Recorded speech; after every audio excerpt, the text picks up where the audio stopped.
So our next guest has been hailed as one of the top male R&B singers and songwriters of our time. His career spans over 30 years with over 9 albums to his name, and he continues topping the charts with his soulful sounds. He's here in South Africa for a one-night-only, up-close and personal concert. And in fact, he joins us here in studio for a chat about his life and his musical journey. American R&B singer and songwriter Kenny Lattimore. Welcome. Thank you. It's Thank you for having me. wonderful to have you here.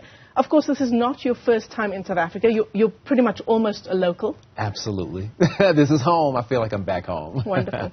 I want to start off the discussion perhaps before we get to One Night Only in Pretoria tomorrow with what was, I believe, your first performance in South Africa. And that was for Nelson Mandela. Is that right? That is correct. I came in for his 80th birthday. And at that time, I didn't even know that my music had become popular here. The internet was a new thing, and websites were new. So I was one of Sony's first R&B artists to have a website. Wow. Just in general, I think myself and Maxwell. And we started to have these communications, and people were like, Kenny Lattimore, Michael Jackson, Whitney Houston. And I was like, whoa. And it let me know that the music was translating here and people were connecting to it. Yeah. And of course, you know by now that it is, we've been looking forward to you coming for this One Night Only. We've got 8,000 people coming for your performance tomorrow I love it. in Pretoria. What's going to be special about this performance in Pretoria? Well, it's really like we've had this love affair for years, and it allows me to come back and continue to build a foundation and connect. So it's almost like a conversation that's been happening, over time. I get to talk about the past and reflect on the conversations that we have had, and then I have some new music that I'll give. But most of the conversation will be about why South Africa fell in love with me. The songs like All My Tomorrows and For You and Never Too Busy. I mean, it's incredible to think, and we've had this discussion with artists like you before, but how do you think your music that's almost 30 years old is still so relevant today? Wow. I think that the message of love, because love never goes out of style, it will always be classic, and even if you have a generation that's growing up that doesn't understand it, at some point they will, so I call them the new adults. So I have new adults that are falling in love with the music, and For You being like a wedding staple has been interesting too, because I have 25-year-olds saying, I want to get married and I want this to be my song, and I'm like, wow, it just makes it continue to live. So I am grateful that most of the music that I've done has been considered classic. Yeah.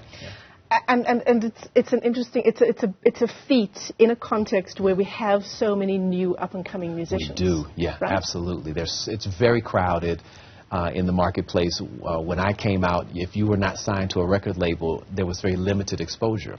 But now, again, because of the internet, we're able to put music out, thousands and thousands of product per day if we'd like to. So surviving in it is like an act of God. I'm grateful that I had the start when I had it. I was able to establish a fan base and an appreciation, because it is a tough market right now. Surviving in it, yeah, is a feat, but you've done much more than survive in the industry, haven't you? Yeah, do you want to take us back on your journey on how Kenny Lattimore became Kenny Lattimore? Well, I think for me it was the combination of partnership. Columbia Records at the time believed in me as a songwriter and a singer. And they allowed me to go in and express myself, sing the songs that I wanted to sing, things that I was, that were authentic to who I was. That in itself is key as well. When you do anything, create from an authentic place, I think people connect with that. And from there, it was just a matter of whether the people would accept it, because there was a time when the record companies would promote, and they might play something day in, day out that people didn't want to hear, just because they could. But when you have a song that people literally connect to, and then the magic begins, the relationship begins, where people feel like you're speaking directly to me, and I like you as an artist, then it's over. Yeah. Do you talk a lot about love in your music? Given the kind of context that we're in now, insofar as so many artists, so many new and up-and-coming artists, when you're making new music, do you look at other artists? Do you stay true to Kenny Lattimore from 26 years ago? How do you go about creating new music? You know, it's interesting. Great question. I work with younger writers and artists who respect my legacy but understand what the new adult wants to hear, the sound. And I become a student all over again. So they know, okay, this is what Kenny Lattimore's brand represents when I go in. And the writers or producers, whoever I work with them understanding that I'm never asked to do anything outside of that circle unless I push it and say, hey, I want to sing a song about heartbreak or what have you. But I really don't sing very many heartbreak songs because I've seen artists who have big hits with heartbreak songs. I don't want to sing that over and over again, especially if it's about my real life. Because a lot of people say, are you picking for your real life? And often for you, it is it often about your real life? Absolutely. Or my ideals still based on my experience. Like I went through a divorce, but I still believed in what marriage and love represents. Yeah. And I always believed that I would find that again, and thank God I did. But a lot of times we get frustrated with our journey. And we don't stay on the path of believing the best for it. It's only human. Yeah, and it may seem like, oh, that's so lofty, like you mentioned. It's only human that we do that. So that's not being criticized. But the flip side of that is something very powerful, and that is if you stay on the path, you really can reach the goal that you really want to reach. Yeah. So who would you say is Kenny Lattimore's audience right now? And I suppose that's quite a difficult question to answer because it's incredibly broad. It's my mother. Yes. It's my grandmother. Right. You know, it's young children, teenagers, as you say, 25-year-olds as well wanting it. So who's your audience? It's amazing. And it's even babies, right?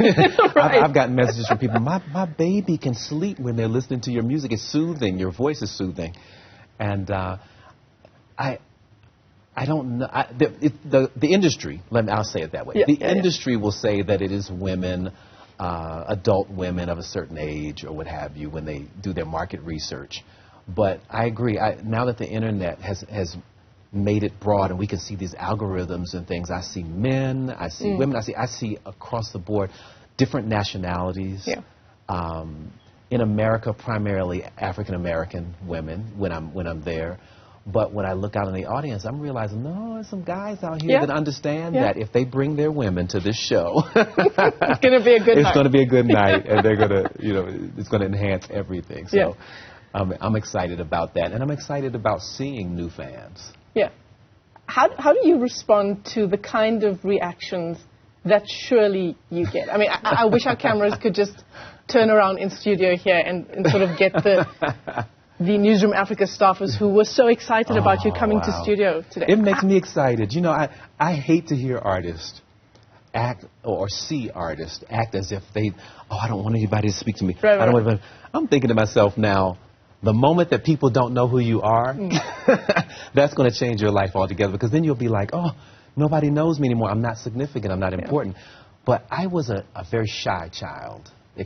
Deathly shy growing up, and music gave me a voice. It made me feel like I was seen. So there's certain things that I don't take for granted about it. I don't take it for granted that somebody would like my music. I'm just grateful. Yeah. No matter how long I've been in the industry or what have you, I want to remain in that place. Yeah. So a 30-year career. Yeah. You're obviously still very busy touring and doing shows like the one you're doing at the Sun Arena in Pretoria tomorrow. I was looking at your upcoming shows as well. You've got some in the U.S. Through December and January. So you're obviously still very busy. Yes. So what do the next 10 years, 20 years look like for you? I think they look experimental. Like my next project, I want to do an orchestral project where I sing arias and sing jazz and sing. I want to do things that... Nothing that's going to take my audience on an extreme journey where they can't go.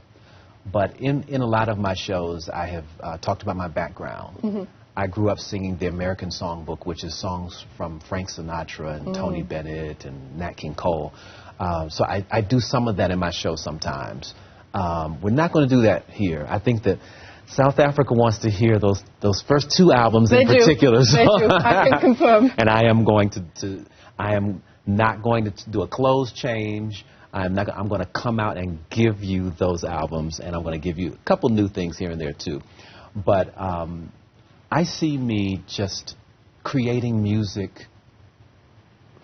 for me that may make me step outside of the box a bit. And I'm just hoping that, again, the audience will just come with me because they'll know that it's still authentic, and it's music that that's foundational. Yeah, absolutely. I mean, you talk about doing the kind of work done by people like Nat King Cole, Frank Sinatra. How does that feel to you, that you fall into that category of artists like Nat King Cole, like Frank Sinatra, known for a particular kind of voice and sound and longevity?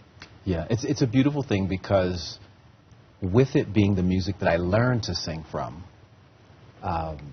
I feel like I'm just grateful that people accept me singing it. Yeah. And that I'm not in this box where it's just, oh, you have to do just this commercial sound or you have to sound like someone else. I'm very grateful that I have my own sound and own voice, and people fell in love with that.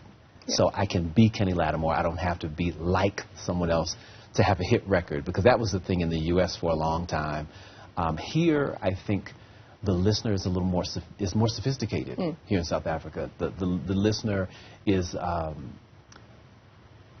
think maybe the listener accepts all of the different commercial changes, but can still pick apart the music and say, well, this person is special because of this reason.